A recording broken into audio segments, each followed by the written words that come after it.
Hello, I hope you're well. Welcome back to my channel, my old friend. You remember when I always used to like hug the camera and I just loved doing it? Welcome back. Mwah. Mwah. Oh my god, I nearly kissed a man the other day. It was dreadful. I was at a funeral and I think he was going for a handshake, which seemed very formal. And then as he was going for the hand, it was one of my old neighbours. As he was going for the handshake, I went like too much, and then we both turned heads and did the usual thing. It was very embarrassing. Anyway, let's get straight into the video. So I'm going to do a Q&A. I asked on Instagram, no one asked me anything, so I asked on YouTube and I got questions. So I'm just going to get straight into the questions. Question number one from My Locks Are Real. I love all your comments that you leave this user because I always see your comments, so thank you so much for all your comments over the years.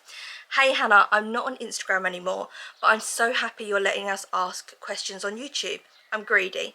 I have two. Have you ever been to the USA? No, but I would love to. I really want to go to New York at Christmas, New Orleans, Las Vegas, somewhere like on an alligator tour. You know, Lana Del Rey married a man who runs alligator tours, so I don't know what it's called, those kind of areas like Alabama or whatever, and go on an alligator tour where they don't mess with the alligators or anything, but you might spot one and you're in a boat and they're like, there's an alligator over there, and you're like, oh my god, it's gonna kill me, because we don't have alligators over here in England. So I think that'd be so cool to see them in the wild, in their natural habitat. I would love to also go to the Disneylands. I think you've got two in America, haven't you? Florida, is it, in California? I would love to visit them. I would love to go on a night out somewhere in, like, I want to go to New Orleans because I want to do the Mardi Gras. But I also would like to go on a night out somewhere like Miami night clubbing. Even though I'm not a very nightclub person, I don't know, there's just something about that to me that's like, you gotta party in Miami if you're in America. I'd love to do some kind of American road trip. Maybe one day we'll do that, like go there, rent a van, and then take our boys all around America. I think it'd be absolutely amazing. My cousin and my best friend both live in Canada. They used to live in England and they moved over to Canada, and so I would love to go and visit them. They live in completely different parts of Canada. I know Canada isn't America, but like I could do some kind of trip where I go to America and they go off to Canada, because the flight is really expensive and really long from England. So I could do that. I really want to go to Chile, which again, I know it's not America, but just when you're in that kind of area and you've done that expense of that kind of trip, I feel like I want to do so many other things there. I want to go to, which isn't America, but it's in the same area. You know what I mean? Like do a trip, like once in a lifetime trip.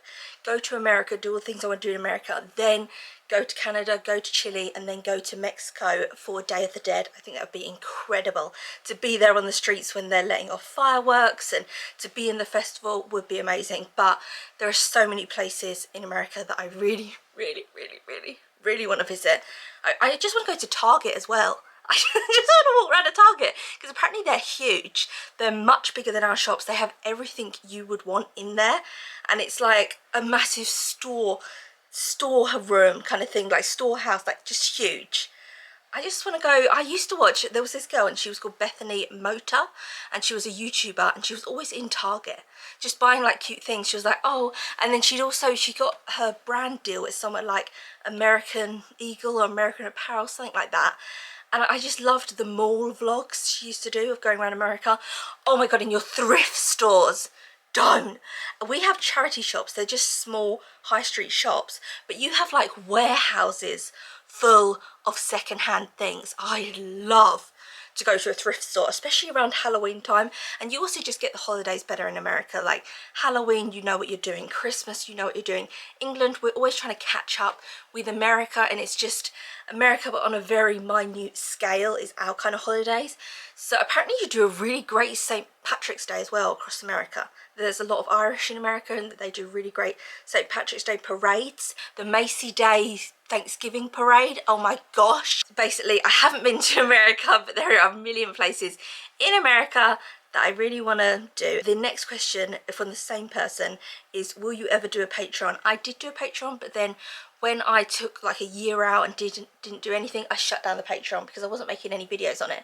So it was 80p a month, the Patreon, and I wasn't making videos. So when I decided I wasn't going to be making any, I just shut it down. And I probably wouldn't do it again because I'm really enjoying doing daily videos. So if I did a Patreon, I wouldn't be able to do daily videos on YouTube because I wouldn't have the time basically. So I'd be doing one video on YouTube, then one video on Patreon, you know, it'd be every other day. I just want to focus more on my YouTube at the moment. But I did have Patreon. I did like it. I followed other people's Patreon as well. I liked following other people's pages and getting like exclusive videos from them. The only thing with Patreon that I don't actually get is when people have a Patreon account but they don't have anything exclusive to Patreon. So they might have blog posts. Couldn't care less. We're not in the early 2000s. I don't care. I want my videos. If I'm subscribed to a YouTuber who has a Patreon page, they better have exclusive videos. And when they're like, okay, you'll get written blog posts, I don't care, but the videos that are on the Patreon are the same videos that are on my YouTube. You just get them maybe a day earlier before they come out on YouTube. I don't care. You're not like a movie director. This isn't the latest James Bond film. I can wait a day. I don't need to be joining up to something for the same price that I would pay for Netflix to just get it a day earlier if the same video is going to be uploaded on YouTube. I find that a bit cheeky. I really do. I don't understand that at all. Because I don't think there is anything exclusive about that. My Patreon videos were just on my Patreon. They weren't duplicated on my YouTube at all. So yeah, thank you for your comments. I'm going to get to the next comment. Is from Lucy A2. What would you say to someone who is in a long-term settled relationship but is on the fence about having children? Oh, Lucy, this is a juicy question. I think when you first get together, you need to decide whether you want children or not. And I'll tell you like a little rundown of me. If you go back on my channel, there's probably loads of videos of me saying, I don't want kids. I'm not going to have children, I don't think, because I wasn't a naturally maternal woman.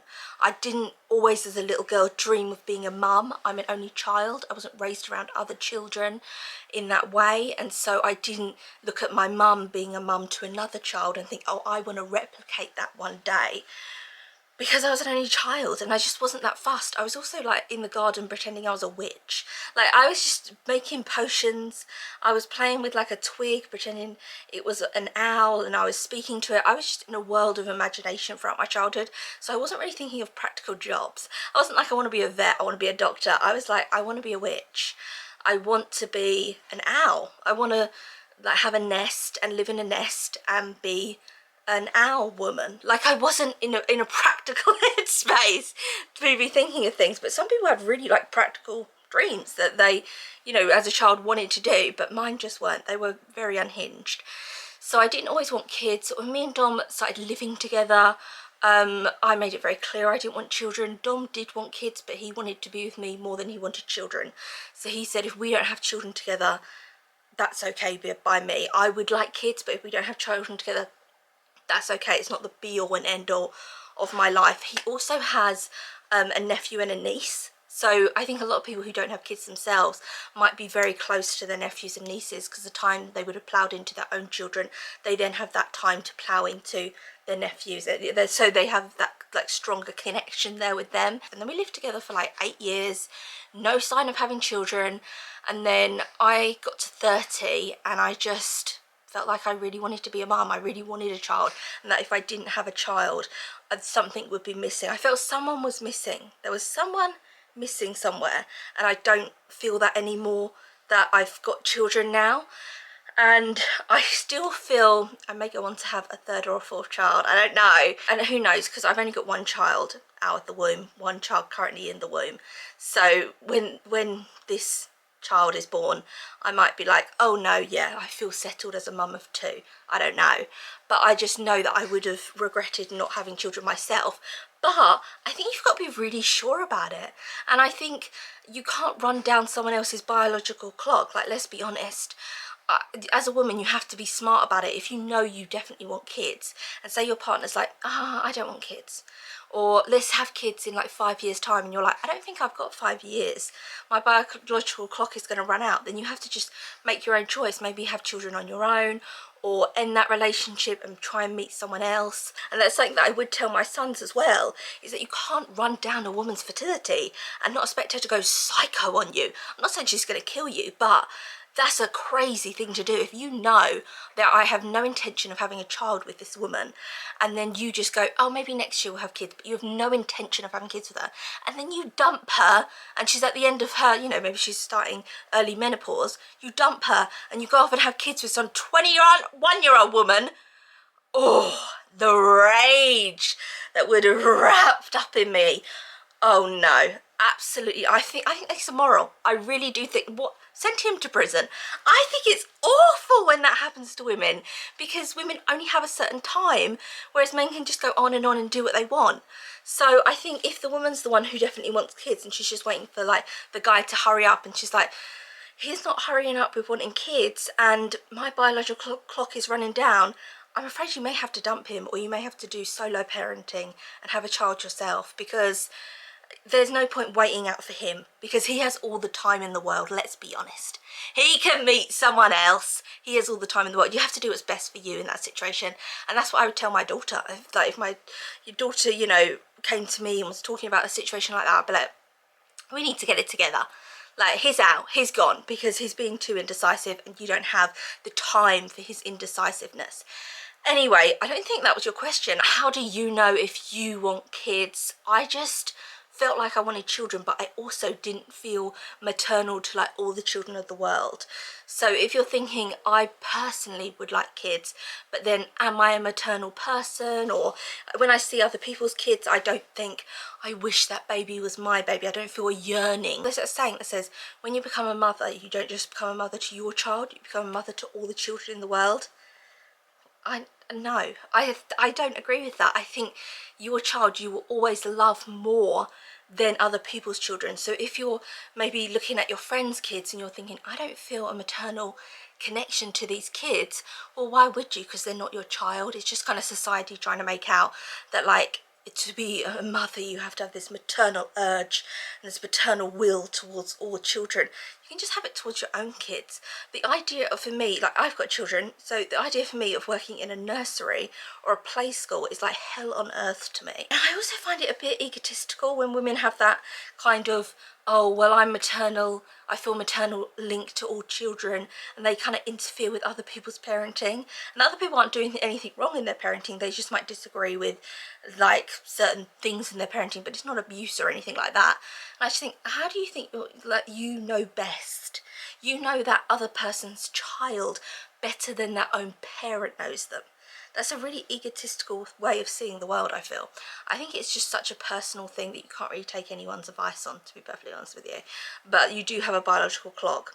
And if he runs that clock down, you know, like, you do have a set amount of time. So you also need to like put yourself first in that as well, because then you might end up not having kids and then like resenting him for the rest of your days because he went off and had kids with someone else. Do you know what I mean? It is different for men and women, that question. And with my like sons, obviously they won't have to worry about their fertility when it comes to the menopause and natural things like that.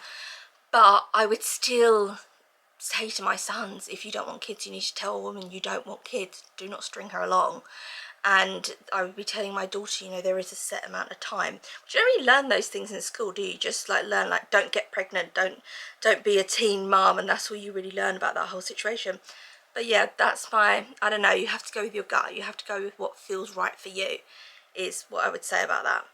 I then have Victoria CM7YH. I don't know if it is done in the same way in England, but I know some people will have a civil ceremony first, so the legal part of the marriage is done.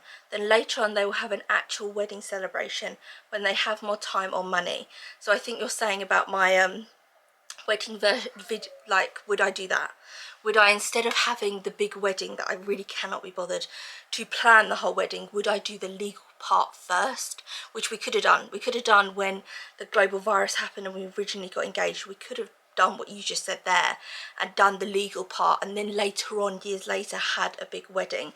But I just don't see the point of it, to be honest with you. I don't see the point if I'm not going to have the whole wedding thing of doing the legal part first, because we're not in any kind of rush to be legally married. It's not like something we need to do. or that I feel a great urge to do. But yeah, a lot of people do that, and they do that because their wedding venues aren't licensed wedding venues, so where they want to get married they can't, so they'll have a legal side that they'll do on like another day, and then when it comes to their wedding they'll have what's called a blessing in England. So someone will still do that, do you take this person and that person, but it doesn't actually mean anything, but they want to do that in front of their family and friends even though they're technically already married. That does happen quite a lot in England because wedding venues have to be licensed for you to be able to get married at them, and a lot of like places aren't licensed for you to have the actual wedding there. Lauren Rose 1472 said, what's your favourite book you've read so far this year? Han Can's Greek Lessons. 100%, absolutely adored it, loved it, can't stop thinking about it. I loved everything to do with death and snow. The idea that if you laid in the ground and then snow was falling on you and it covered your whole body and you just died in snow. This is very macabre, but if you just died in the snow, how that would be kind of a gentle death and a gentle release from, you know, pain that she's going through within it. I just thought it was a stunning book. So that is by far my favourite book of the year. I really liked Still Alice as well. It was a really great book, but that Han Can's definitely my favourite one. I then have some questions from K Vlad 283. Hannah, I love your old videos, new one too, but it's kind of a new era. I've been following you for years. Thank you very much. I've seen your comments. What happened with your shop? Do you miss going there? So I couldn't keep the shop because the shop was in Bristol and that's like a 2-hour drive away from us now, so I couldn't do a 4-hour commute every day, and I do miss the shop, but it just wasn't practical. And I haven't had the shop for a while because when we sold everything we had to like get rid of stuff for the estate agent pictures and everything, so I had to clear out the shop. So I do miss it, but I don't miss it enough to want to stay in Bristol for it and to want to carry on living in the area for the shop. But I kind of miss some of it, but some of it I don't. Like, people used to come in and really try and haggle me down. And I know it was like a vintage shop, but I remember there was like this crucifix and it was a mother of pearl, really beautiful one, and it was £11, and this man was like, can I have it for £1? And I was like, it's £11. And he was like, yeah, but this, like, people, they'll pick up stuff, so they'll be like, this, £5 for this, £1? I'll be like, oh no, that is £5. Or like, I might be like, oh, I can do it for £4. And they're like, £4 for this? Like, they almost feel like they had to insult the item to haggle you down on the price. And it's like, you're being really unpleasant with me. I know it's some kind of tactic, haggling tactics, what you're doing, but it's like unpleasant.